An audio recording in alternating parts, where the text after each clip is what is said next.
What's going on, everybody? It's your boy Childish. We are back at it again. Educate and dominate. Y'all know what it is. It's that one-on-one interview series where we get some of the top names in the game to talk about their insight when it comes to strategy, tactics, or whatnot, so that you can take this information and bring your game to the next level. My next guest is nothing short of a miracle. I never thought I'd be able to get him on this group, but we got him. We have Barion from Absolute Void. Barion, what is going on, my man? Hey man, what's going on? Hey, Ah, glad to be here, man. Thanks for the invite. oh man, it's a true pleasure and honor to have you on here. For those that don't know, Barion is one of the top dogs in the game. Generally, he's fighting back and forth with Scat Fetus, but generally in that number one rank. So my hats off to you, sir. My hats off to you, sir. Congratulations Thank on you. everything you've done. Thank you. Let's get right into it. So everybody has seen you in the top ranks. Everybody's seen some of those units, but people don't know who Barion is. So why don't you go ahead and give us like a little background on the video game? You know how you got into it in the industry and whatnot, and then how you made your way into Summoner's War and Clan Absolute Void. Well, I started very young. My older brothers bought a Commodore 64, 64 Oh man, kilobytes. dude, Yeah. yeah, we're right there. Yeah, Commodore Atari. Yeah, we're So in the same that age kind of group. gives you my age, but Yeah, yeah. we were playing games, a lot of games, basically off discs. They were very slow, but the big one that did it for me was Ultima Exodus. My brothers were playing for months, and at the time the game was kind of given, quote unquote, given to us, and there was no manuals, there was nothing. So Right, I right. figured out the game, the RPG, and beat it. After my brother couldn't even beat it, they gave up. Um, I wrote everything down and scheduled everything, and basically learned all the spells, reagents, and everything. And that game really set it for me, the RPG game, and I was hooked ever since. And actually defined me as a person in terms of, because I'm an engineer, defined me as a person going forward. And it's very systematic going through things, games like this, RPGs. Gotcha. And then what brought you, when you got into the gaming world or got into Summoner's War, when you first get into that game, what was that? What was that one thing or that one moment in time that happened where you realized like, you know what, I'm gonna see my, I'm gonna take it to the top. Like, what got you driven to do what you do now? I think all games, online especially. I mean, I started with EverQuest. Yes, I love you. Yes, and EverQuest for life. EverQuest for I was a life. bard. Yeah, I was started with as a bard, and it's. I think it's just the competitive nature in me, and I just want to be very good at what I do. And bards, I mean, at the time I was twisting six songs, and was bards are better CCers than enchanters if you're fast enough. But I take pride in being good at what I do. Yeah. I think I think we could see. I don't know, but yeah, I was a chanter back in the day too from EverQuest One, EverQuest Two. So in EverQuest Two is a courser. You had what, the illusionist and the courser. Did you do EQ too? Oh no, I did not do EQ. I moved into Lineage 2 and then You into s- WoW after that. you sold out on me, bro. What's up with that? Yeah, Come on, come on. I couldn't Jesus, I couldn't stay away from the graphics of Lineage 2. gotcha. So moving on with regards to EverQuest, right? Everyone, makes the way up into the ranks, and of course, everybody's strategy was kind of different. You know, it all kind of depends on the certain units you got, here and there. What do you think, was like one or two key things that just really help you skyrocket it from Conqueror to Guardian One to Two and Three and so on and so forth? Well, I play a lot of online games in terms of browsers and things like that. So I've made a lot of spreadsheets and just trying to figure out um, very underrated units, and that's what I enjoy, finding those units. But also figuring out the game. That's the most fun for me. Um, when when I started farming, I wasn't looking at Reddit or anything. I was trying to figure out what stat or what aspect of the game made me, excel forward, and it was really speed. And the unit that I got first, really, I think that really pushed me up the head was Neil, and I six starred her just for sentimental reasons. She pushed me over the edge. I was farming giants way before most people were, and then right after that, I was farming Giants auto with Hua. You Yep, know, yep. before the video even came out. I think it was about 2 months before the video came out. People would talk about, my friend talked about it, and it's like, nah, I don't need to make a video. I'm just gonna farm. So Right. those two units really pushed me out of top. I was just farming, runes, doing auto, and because I have a family, I just I had to do things on auto because I can't sit at a computer for half an hour at a time. So that the runes itself, one day, I got Tyron and all that, but it was really the runes that pushed me up. And next thing I know, I'm just using 4 stars. Next thing I know, I'm in Guardian pretty early, around September, around there. So Gotcha. So speed is king when it comes to getting these runes all set up with these units and whatnot here. yes, speed is king because it's both offensive and defensive. For sure. For sure. So speaking of speed, I want to kind of get right into it because believe it or not, I'm looking through the units and I just got to what has been highly considered as one of the units that you have popularized in the game when it comes to speed teams and Dragon Speed 10. We have ourselves the Fire Gryphon. So I kind of want to get your insight on this because obviously this is probably one of those units that kind of fall into that. I want to give a try to everything and see if I can make it work for me. Mm. Definitely a fan favorite from a lot of people in the top ranks now. And what's your take on it? And how is it like? What was the jump from utilizing this unit versus what you were using prior to? Well, first of all, when you go through the stats and then you see that speed is a very dominant stat, well, what do, right? You look at the highest speed mob in the game, and Spectra is it. He is Yep. the fastest one, so you can't help but avoid. Well, you can't help but not avoid. Am I saying that right? Yeah, yeah, yeah. I got you. Anyway, you can't help but notice her. I call her because of the A. Gotcha. Um, and the 126, and then you start looking at her skills. Well, she slows everybody down. At the time, you look, well, slow is how fast is it? You test those things out. How fast is her slow, or how much does she slow? And it's half the speed. No matter how much you have, it's half the speed. So you look at it a different way. You're basically doubling your speed, and that's what made it fun. Right. So Spectre was one of my first 5 stars. And then I looked at other things. Well, what can I do to combo with him? And then I looked at Bernard, which is the buff. So I'm combining both of them.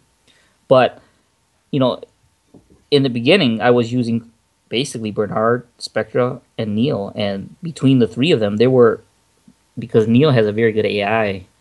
Between the three of them, I was farming almost every dungeon um, early on.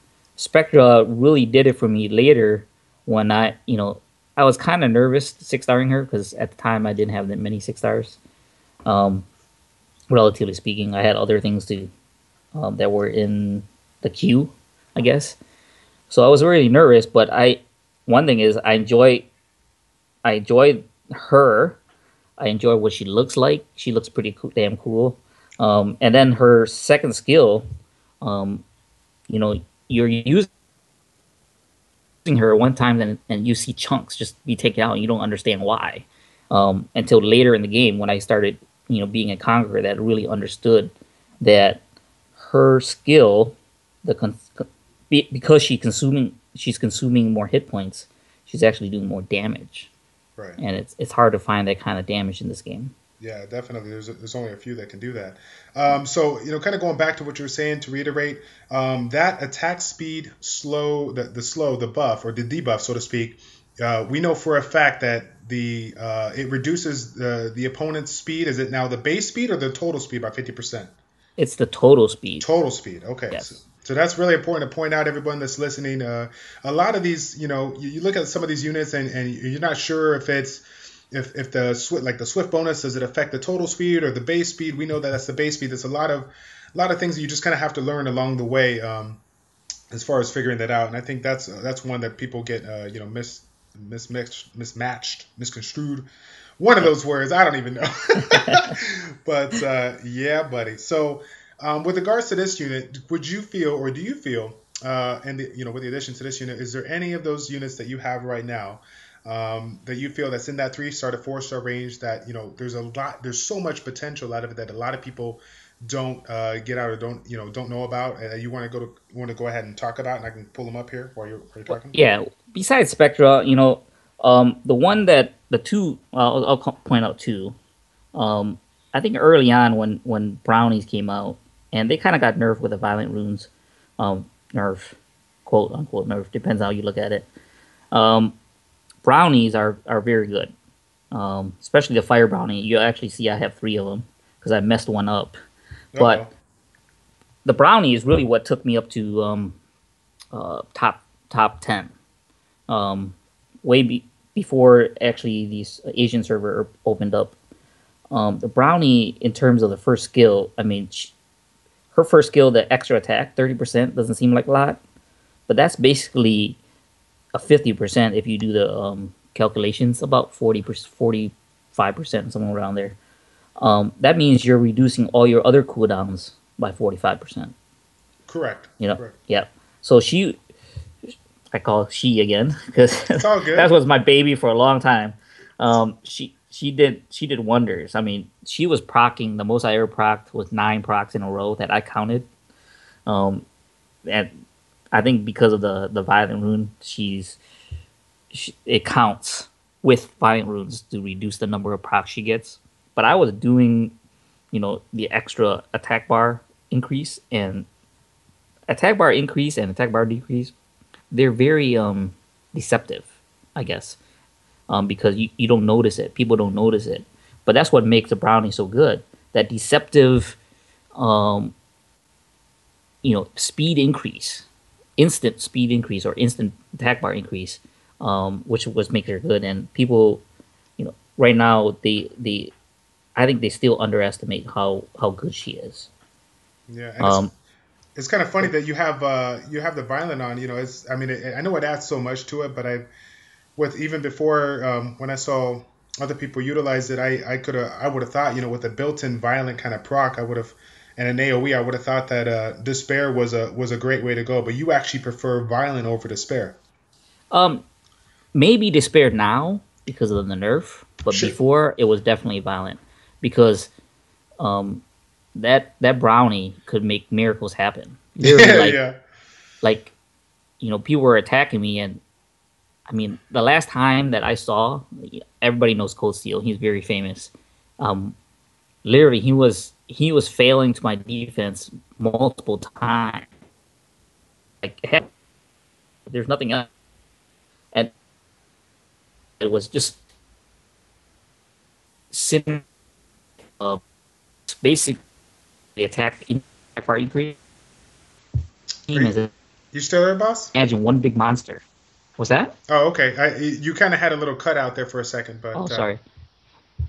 Basically, the brownie's attack bar increase.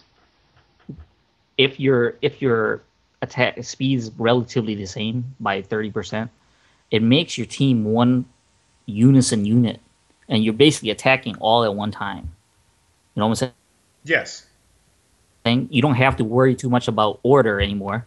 One is a little faster than the other. You could do that, but the brownie or any attack bar, AOE attack bar increase does that. It makes your whole team basically attack at one time, and hardly any monster in the game can withstand a whole team attacking you at one time, even with lower attack than most. And that's what I would like to see. I'd like to see more defensive, but somehow take that all the units together as a team and attack and take out one monster. Once you take out one monster, the game is basically over. Right. The whole match is over. Yeah.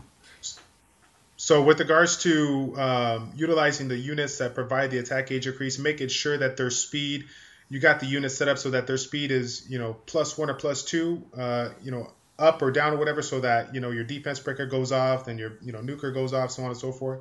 That plays another vital role there too.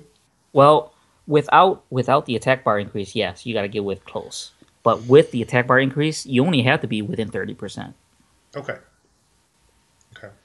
Cool. Whatever the increase is. And then the other unit I wanted to talk about, I think a lot of people underestimate, and I've gotten beaten multiple times by, is Delphoid. I mean, she is amazing. I used her because she was a Hall of Heroes, right? Right. She was farmable. I don't know if she'd be farmable again, but Delphi is an amazing unit. I mean, the most powerful skill in the game is skill reset, and for her to be having a skill reset plus the most powerful buff in the game is immunity because it counters so many things.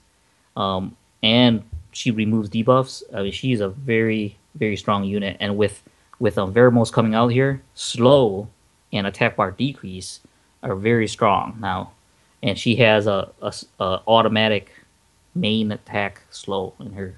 So she's another unit that I think a lot of people just overlook, underestimate. Yep.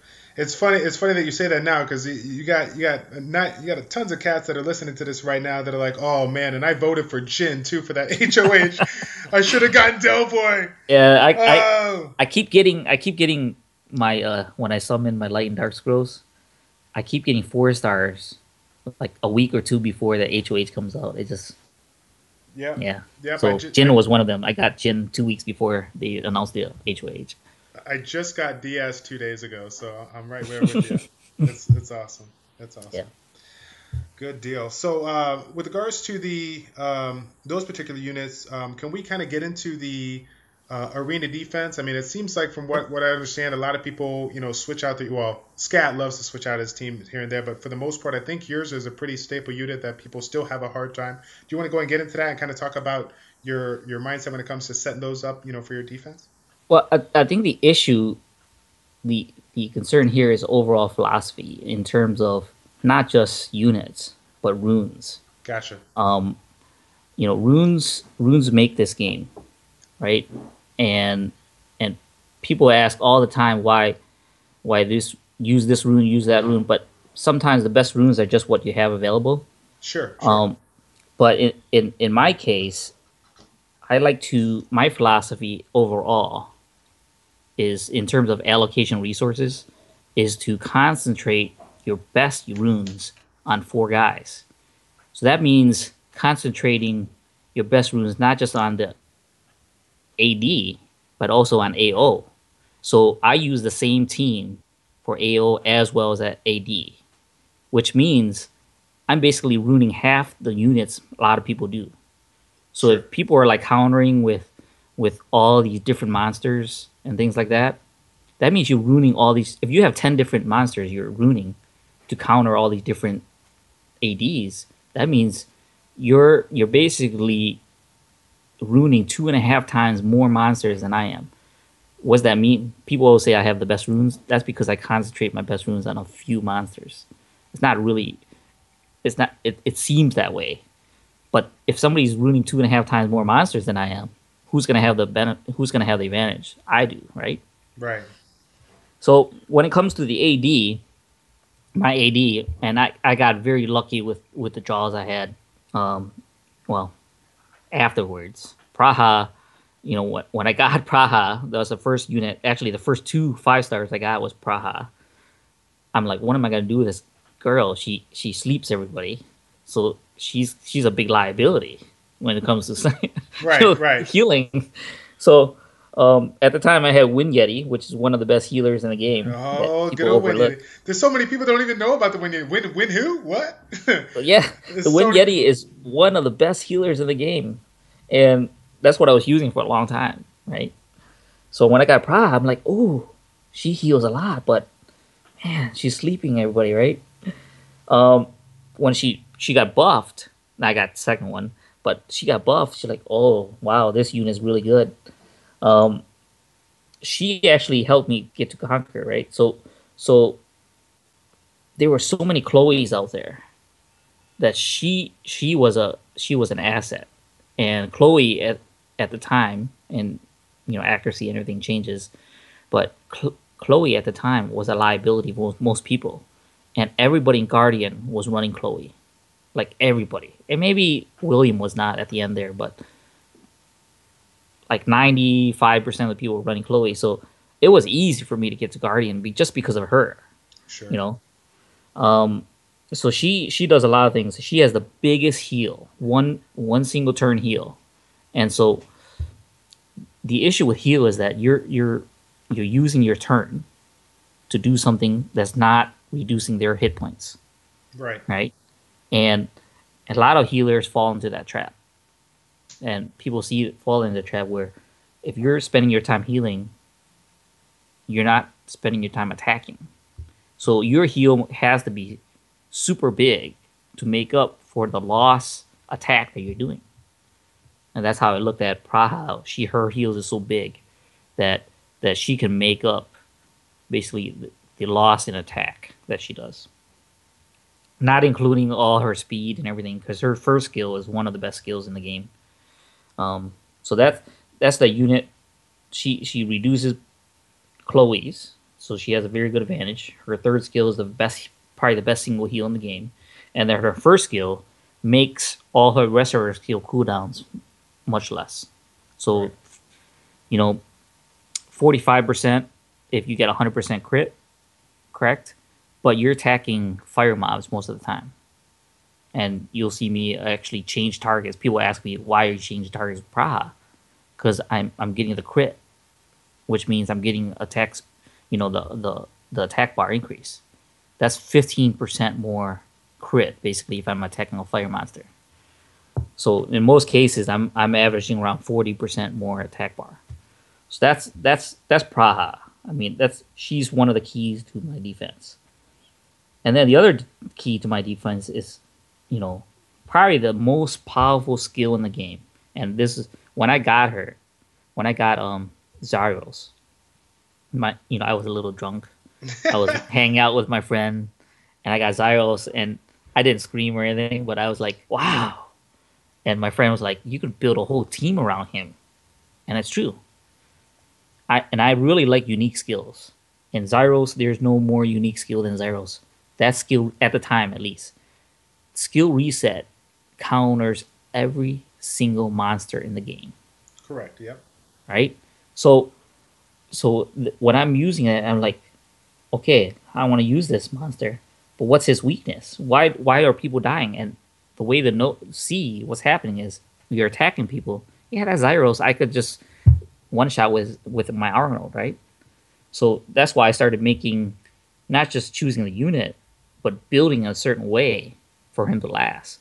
If he can get that third skill one time, just once off, I mean, it's with enough speed, given enough speed, if he can get the skill off one time, it resets the whole counter, and I already have the advantage by at least probably about 50-60% of the cooldowns. That's why I use Zyros, and that's why I built him the way I did. Actually, people were laughing in the beginning when I told them I had a tank Zyros. Well, damn, they ain't laughing now, are they? They ain't laughing no more. They ain't laughing no more. You got that. They're like, right. Are you crazy? Hey, it's like that Kevin Hart guy says, you got to learn today. You got to learn today. So basically, the team was built around Zyros, and then what's Zyros' weakness, right? Immunity. And I happen to have a Praha that removes that immunity. So that two combination is just killer. And at the time when I first built him, Zyros actually had like almost 200 speed total. But as people got stronger and more attack, he was easily one-shotted. So I had to build him a little more tanky than before. But yeah, adjusting to that is actually the fun part that I have now is adjusting to different people's offense, right? And then obviously speed is king, and who's the highest, speed leaders, right? At the time, it's Vanessa, and it's who's that? Trinity? Is it Trinity? The dark one. The dark one, yeah, I believe so. Oh, I might be failing. Let me see. I might be failing too. I don't have. Oh man, we're horrible. So I don't think about it. Yeah, it is Trinity. So those two are the fastest. But if you start running res, playing around with res, you feel a lot more comfortable, attacking or defending. You feel a lot more comfortable with res. So Vanessa pulls ahead in that sense. Plus, then people start stacking hit points, and Vanessa counters that. Right, her attack is based on hit points.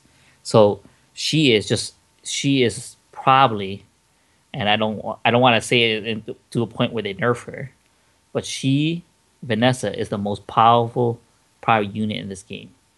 I would have to think so too. I mean, you Yeah, revive, defense break, a skill based on enemies max HP. Yeah, buddy, this is good yeah, stuff.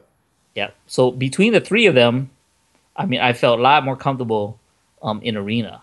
And before I used Brownie because I needed immunity, I've been finding that healing debuffs really hurt my team.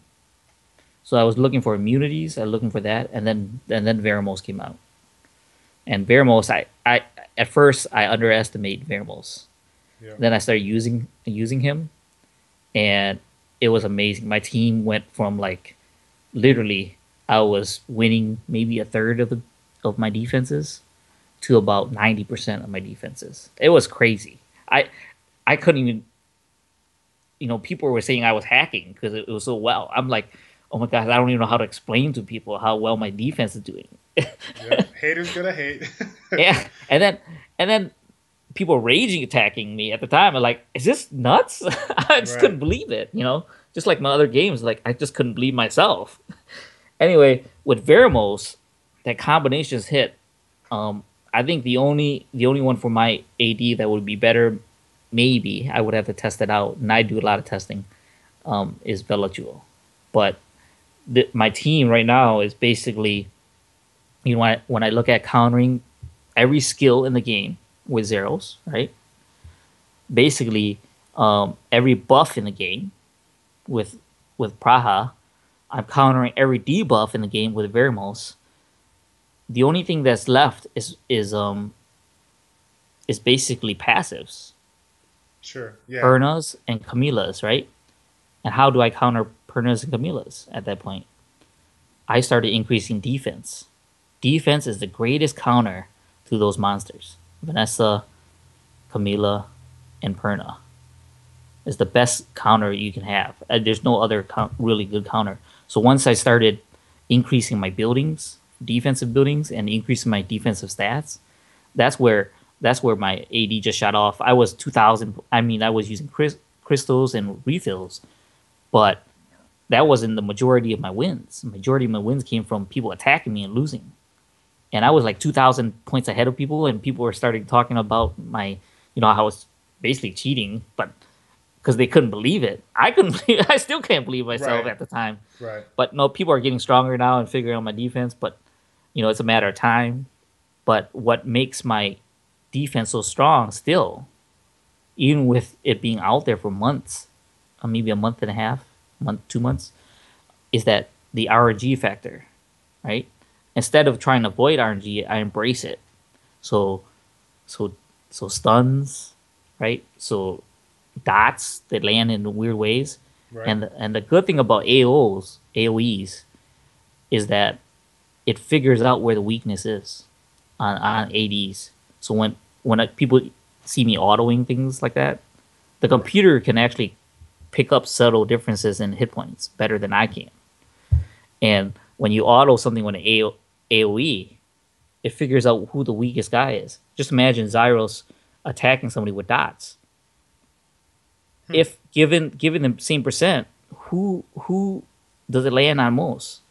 The guy with the weakest resistance. And he's gonna find the guy with the weakest resistance. Guess what's gonna happen? Vanessa attacks that guy with a armor break, and basically it's game over at that point. Once the armor break is in, Veramos, right, attacks with, and he's a speed attack, so he's gonna probably most likely attack right away, and he's gonna target the guy with the armor break. So basically and some of it is by accident, but I figured out later, and improved it, that AOEs figures out where the weakness of the AD is. Sure. Okay. And that's my eight. And if I'm using it on AO because I'm using the same monsters, I'm doing the same thing on AD. Right, because you're autoing, yeah, so you can kind of figure it out. Yep, and my auto AD now is figuring out who the weakest guy is in the whole offense, and he starts targeting that AO. So you can't come in with some skimpy guy that has little resistance, and just try to one shot my guy. Right now, here's a question for you now, since we're into this topic. With regards to finding the weakest unit, what about the factor of elemental advantage? Isn't it supposed to be like Vanessa's supposed to be going for those win units because she's stronger than him, or is it a little bit different? Now with Chasun, yes, Chasun kind of messes up that whole philosophy. Okay. But in the majority of the cases, um, because of the dots, let's say you're attacking water, water will be the last thing to attack, and the strongest units against the metal right now is Camila, right? Right. And I did struggle with Camila for a long time, but with defense, then I wasn't able. So Camila is still left for last. So my 80 will find everything outside of water. Now, if you have a very good, strong water attack unit, I'm going to tell right now that's my weakness. Is a strong water attack units, but there's not many of them, Sure. which is a very benefit to my defense. Now, when they start adding more and more of that water attack units, then yeah, my defense will falter. But right now, I'm still going against most people's metas. Right. Yeah. It's pretty much a trend. I hope they can bring some new water units, some decent water units to the game. Speaking of which, have you taken a look at some of the new units that have came out just recently? Yeah, I wanted to try some, and so I started buying some packs, just trying to get some, and I end up getting the pirates. Yeah, bark. 2 pirates of fire and the wind, and wind is a very unique skill, and I love unique skills, and as you look at your monsters and people start, figuring out, well, what do I do next? Ignore the stats sometimes. You have to ignore your stats sometimes. Ignore your runes, things like that. Look at these skills that no other monster has. And so I started playing around with Wind Pirate because he has a very unique skill in terms of how it interacts with the other skills he has. And so I played around with him, and I literally just got him like yesterday, and he's level 40 now. It's funny because right halfway through the interview, when you were talking about the importance of the speed and the attack bar, like I knew that the Wind Pirate was going to come up, because I looked at that skill set and I'm like, yeah, the chain combo and then the violence set. That's his thing. That's his baby. And stealing, he's not just attack bar increase. He's stealing somebody's attack bar. So that's basically 60% attack bar increase that he's doing. And let's go ahead and point out something real quick, because that's another topic that people still to this day don't know. Stealing the attack bar. We had a recent change with regards to all the attack bar changes. Can you go ahead and explain to the viewers that whole concept of stealing attack bars and stealing turns, what it was then and how it is now, and how Bar can steal those turns? Yeah. So before so there was actually 3 phases to this. Before, when you attack somebody with attack bar increase, everybody's attack bar increased a little bit, right? But it wasn't great, and you were able to basically increase your attack bar and steal the turn. Basically, if somebody's at 99% and you're at 80%, but then you use a attack bar increase, that's 30%. You will go first before the 99% does. And then they actually made it worse with the second phase. And that's when the Brownie came around, about approximately time the Brownie came around, where they actually reduce the step that everybody increases. So now the people could get turns like almost infinitely with let's say Vertihile, and that was my weakness, is Vertihile. But you can almost get turns infinitely just with 2 Vertihiles going. And they saw that where there was a bunch of fixes they were trying to do to try to fix Vertihile, but the result was that you can get infinite turns. They fixed that by making the step actually bigger now. So if I don't know the number, but I think it's around like 2%, 3%. If you're within 3% of 100%, you're gonna get your turn next. So what does that do to the technical aspect of it, right? It basically makes attack bar decrease even stronger, really strong actually now. So you do dragons, that's why I think you'll see some people who put YouTube videos out there for dragons, and they're trying to fix their comp based on the new change. Right, right. Yeah, Spectra makes that comp, this new this new change, even stronger because he's reducing attack bar, and reducing the attack bar now is the key to towers, for instance. Reducing the attack bar of the tower. So now reduction in attack bar becomes much more stronger in attack, and that's why stealing this attack bar right here, basically now you're still able to steal turns in front of people. Before, without the attack bar, well, before you could do without the attack bar reduction, you can't do it today. You have to have attack bar reduction to steal turns in front of somebody. I don't know the number in terms of the step. I'm guessing it's 3, maybe it's 5, but it is much greater than what it used to be. That's crazy. It just got me thinking about that backlash and being such a low cooldown time. Have you? I'm assuming you played around with it. You probably utilizing the Swift set with the high base speed just been the way to go. But considering it has such a low time on that, 3 turns on that last skill, have you played around with the violence set, and has that yielded more, a lower or faster run? See, here's the thing, because people think I have infinite amount of runes, even though I have a lot. I really only concentrate on like maybe 50 to 100 runes, right? So 6 runes a sets, very good runes. So I still play with Swift because Spectra gets a lot of benefit, basically, because she has such a high base speed. Correct. So I haven't switched to Violent. I do have 2 Spectras, and I was gonna do Violent on the next one. I think Violent would be very good, but you need crazy speed substats to make it work. Right. Yeah. It's kind of funny because now that I think about it, I'm like, with such a low thing, I'm like, man, that's gotta be beastie. I mean, with the way violence are right now, even though they say they changed it, right, but they didn't. You can almost reset the skill and get a second round before another unit goes again. It's crazy. So yeah. Speaking of Violent, they did change it, and that's when we go back to my AD. There was a lot of changes and a lot of things happening. My AD actually got stronger with the Violent change. Why?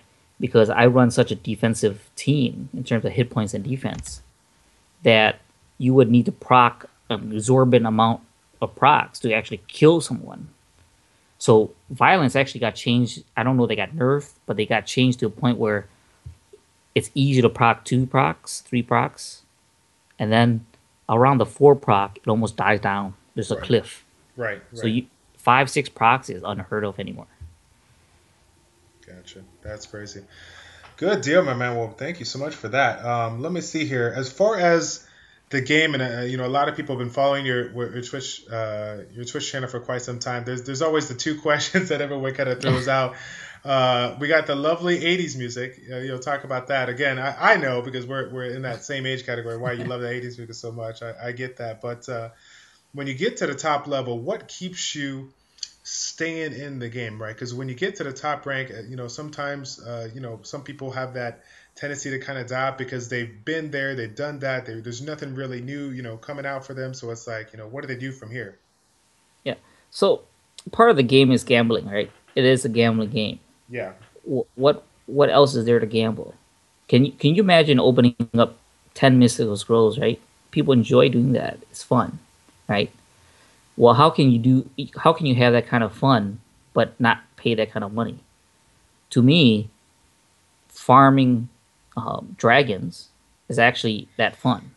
Finding that perfect rune, getting the drop at the end is basically opening a mystical scroll every time I do a dragon's run, and that is the most fun to me right now. So that ties into having a successful AD in both Guild Wars and Arena. So, AOs pretty much can, if you have the right monsters or you build the right monsters, you can almost beat anybody, right? There's some RNG factor in there, but the 2 things that keep me in this game right now is running dragons and running them fast. That way, I'm opening more mystical scrolls, quote unquote, right? Right. And also having successful ADs and just trying to figure out what are people using against me. That's the fun part I have, just figuring things out. Yeah, that's crazy. Awesome, awesome. So let's get into the Rune Says. So we talked about underrated and overlooked units. I've asked all my guests, and I'd love to ask you this one too. The Rune Set. Now you've definitely changed the game with a couple of unique runes that you utilize. Kind of talking about use the runes that you got to your advantage. What do you consider out of all the sets out there the most underrated and overlooked rune today, and why? Um, I think part of it's the units you put them on, Okay. but I think revenge is really one of the still the most underrated, underused, or correctly used runes in the game. Um, there was a comp with counter like Verd, um, and doing all those tests. I'm still looking for the correct revenge runes to fit on my Praha, but revenge rune is probably still the under or correctly or underused type of rune in the game. I think still, um, because like attack bar increase with normal attack, for instance, it's huge. It still increases. Like Praha will increase her attack bar based on revenge, and I think it's still one of the underused and underestimated just because I think the rarity of revenge runes. Yeah, I did see that second Pro Hot rocking all revenge. That's crazy. And still, those are not good enough to put on my main stat. That's why I still run Blade. Gotcha, gotcha. Right on. So, how about this? As far as the units that you utilize, we were talking about a few before we got going into the call. As far as which ones have been quote unquote an epic fail. Do you have any of those that you would throw into that category, and why? Yes, so I have a lot of units, as you can see. I have tons of units, 6 stars. The biggest regrets, well, really the only regrets I have are the Taoists. I thought crit damage and things like that, they are just plain weak. They, even with one of the highest, for instance, my water one, even with one of the highest attack, he doesn't do much. So, and I did almost all of them, all the ones that I had available, which were except for fire. I had water, I had dark, I had wind, and wind is actually really good if you don't have a variant, which is the water dragon. Right. But the water Taoists and the dark Taoists were probably my biggest epic fail. I mean, they were fun to figure out, but they are not units you want to use. Yeah, buddy. All right, and then I guess last but not least, we got to throw in the question that all the guests have been asking at the end. What is this about this infamous spreadsheet that we keep on hearing about?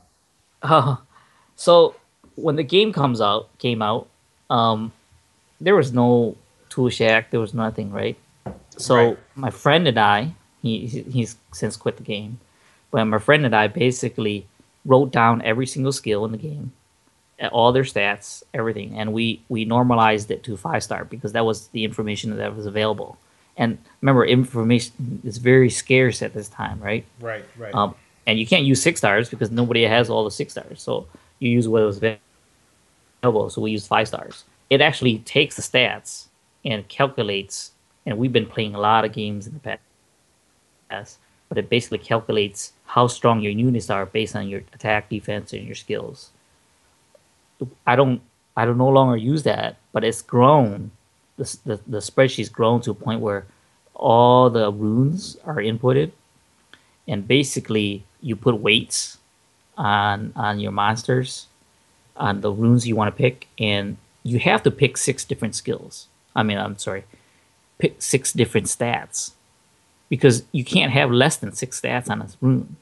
So you have to pick 6 different stats, and basically it based on a quantified number, it ranks the you rank your or you weigh the stats that you want to look at, and it figures out based on the runes you have and how many champions you have, what is the best utilization of that, who has the best utilization of that rune, and you can put in as many monsters if the more monsters you have, the more work you do, but you can put as many monsters as you want.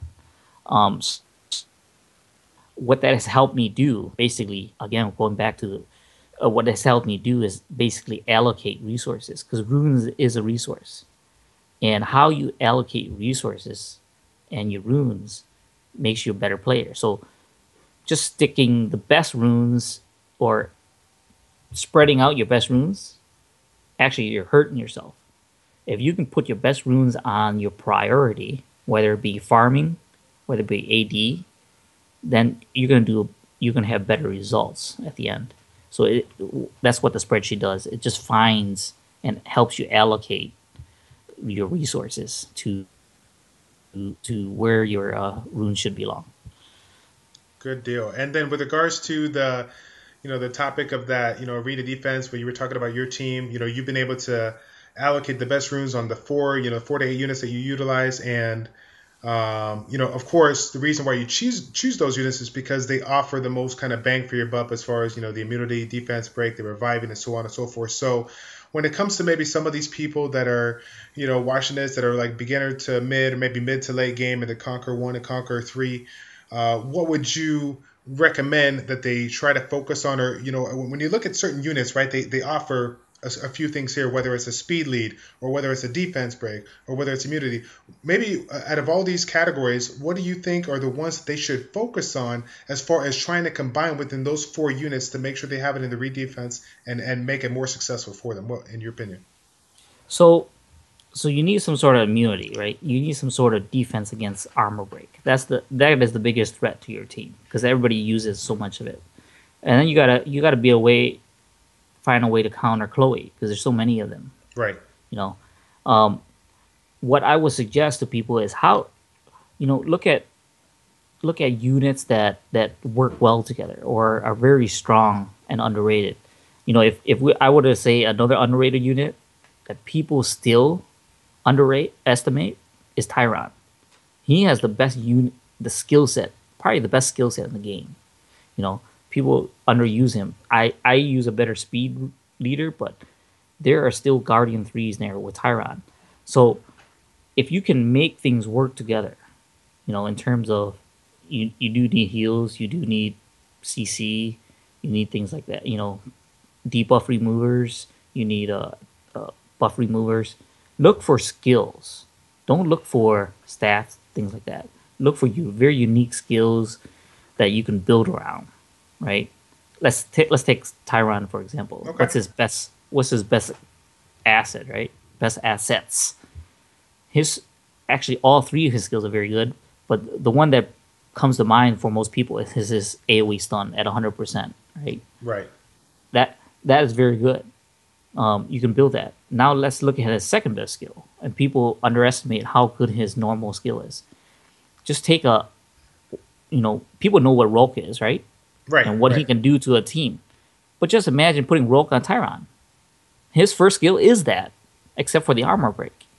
He can attack somebody and I've seen as many as 12. They just literally just nonstop. I've seen about 7 or 8. Yeah, it's pretty sick.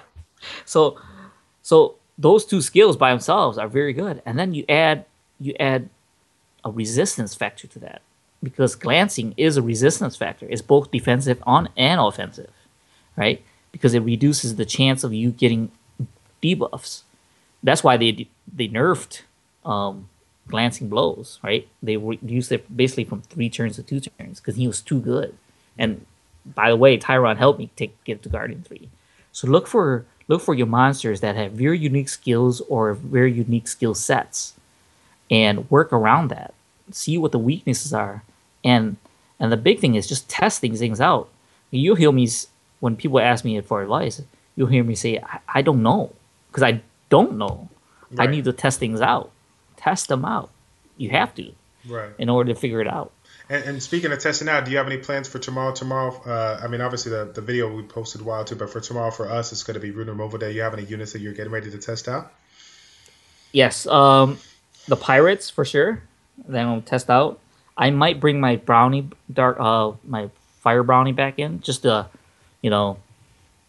put people on their toes in terms of their AOs against me, because I think they're figuring out ways to do it and they're building things against me. So I think at the end of the day, based on other games that I played, if I'm not switching out my AD, I'm becoming weaker. So that's the thing I'm trying to figure out is a way to organize my guy so that I can easily switch maybe a rune out or mobs out that just throws people off. That's the big thing I'm gonna concentrate on tomorrow. Good deal. Well, thank you so much for your time, Baron. It's been a true pleasure. I kind of want to give you an opportunity to give a little shout out to anyone and everyone in the YouTube or Twitch or Summoners War community. Yeah. Basically, AV, the AV Guild, my Absolute Void, they took me in. I think it's been a perfect fit. I enjoy being in the guild. It's a great guild to be in. They're laid back, and again, it's a perfect fit. Beard, who got me into AV, great guy, very smart, and I hope he continues to enjoy the game and really have fun. When I got into Skype, Amy, and even though she's not in the guild, she invited me, and that's really when I started using Skype more. OMG Bomber, without him I wouldn't be streaming honestly because I'm an old dude. I quite honestly, and Yeah. and getting past that technology phase, Bomber really did it for me, and Scat. I mean, without somebody like Scat to stir things up, this game wouldn't be fun. So those are the shoutouts. Yeah, it's a pretty good community. When I found Bomber and you guys' group, it was like wow, like I was addicted. I started watching his like all of his replay videos, and then I even started getting to some of his 24-hour streams. So just to listen to you guys chat and stuff like that, because you'll get into these concepts, and that's what kind of got me into where we're at today. Trying to bring this series out. Hopefully, we continue to grow and get this YouTube series out to a lot of other people. Yeah. I mean, you have no idea how much the community appreciates everybody's time, but definitely your time. It's second to none. I really do appreciate it. No, great. Thank you for that opportunity. This is a great opportunity to give back to the community. It has been great, and I learned a lot from a lot of people. Yeah, and how about I didn't even think about throwing it in there. As far as call outs, you got yourself a handful of people that are extremely knowledgeable, and a lot of them that personally have already been on the on this series. Do you have anybody that you could think of in mind that has a very unique insight to the game that you think would be beneficial for the community to learn? What I like to hear from maybe there's not the most popular choice, but he does use some unique, and he does try a lot of things. I would say Xtivo. He's not. Yeah, he gets a lot of flack, but he does try a lot of different things, and I think he has a lot of insight into this game that even I would appreciate in terms of his views. Gotcha. And when you say Xkivo, that's Xkivo from Clan Nova? Yes. Okay. Xtivo. Okay. And it's kind of funny because he's actually local to me. He lives in the same city as me, so I speak with him online as well. We did talk about it, so hopefully when he gets some free time, we'll get him on board, and maybe we'll just have him come over locally. He could just sit here and chat while he's grinding or whatever. Yeah, for sure. Well, right on, man. Thank you again for all your time. I really do appreciate it. Wow, it's been quite amazing, and hopefully maybe within later on down the road, after getting some new blood in the mix, we could do like a part 2 session or something like that with anything new and interesting, especially with these new units coming out, giving people some feedback and maybe what to focus on, so on and so forth. All right. Yeah. All right, guys. Well, that is it for the episode of Educate and Dominate. It's your boy Childish and Barion with ChildishPlays checking out. Take care. We will see you next time. I'm out. All right.